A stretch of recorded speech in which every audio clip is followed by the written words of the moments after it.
From the Watergate Building in Washington, this is Hotline TV. Now, here's Hotline editor, John Mercurio. Welcome to Hotline TV. I'm Amy Walter.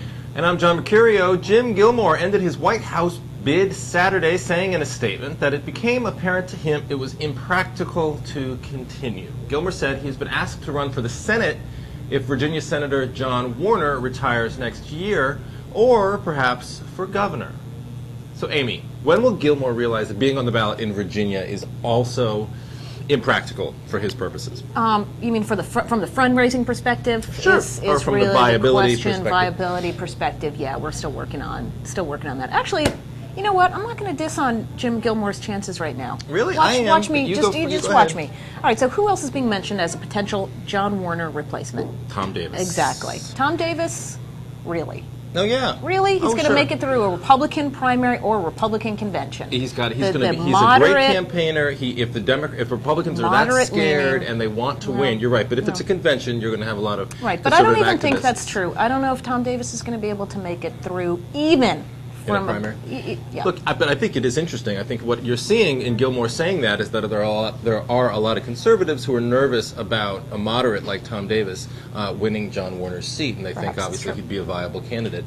Well, and conservatives are probably going to be more riled up than ever, given the amount of effort that Warner is giving, both to this new strategy on Iraq, certainly giving cover for Democrats, et cetera. So it's not as if they feel like, you know, they've been taken care of. Right. Let's just say, we got to say one thing, because I don't think you and I have ever talked about Jim Gilmore on this show before, and this probably will be unless he's, on the VP shortlist for some Republican candidate, probably going to be the last time. Look, his candidacy from the beginning was the most far-fetched prospect for any Republican running. He ran the RNC into the ground. He was basically fired. I hate to kick a guy when he's down, and he's a good friend of the show, always writing in with suggestions on, different props and things.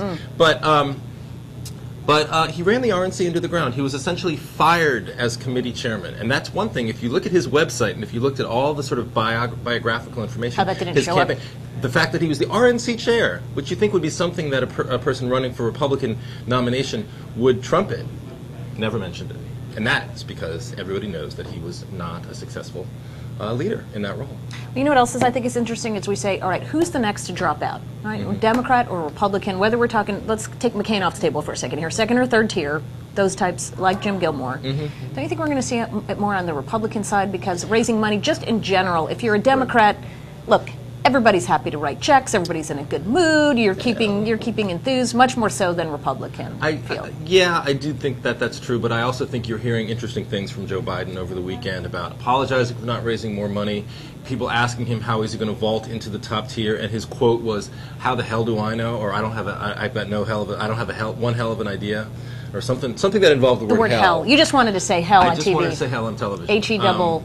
Toothpicks. But I think that was an interesting acknowledgement on his part that, look, this is just something that he increasingly sees as an uphill climb. All right. So, wow, we're done. But we gave him a lot of time. Nobody can say we did not give Jim Gilmore his due. That's correct. Right now, we are out of time. Thank you for joining us, though, on Hotline TV.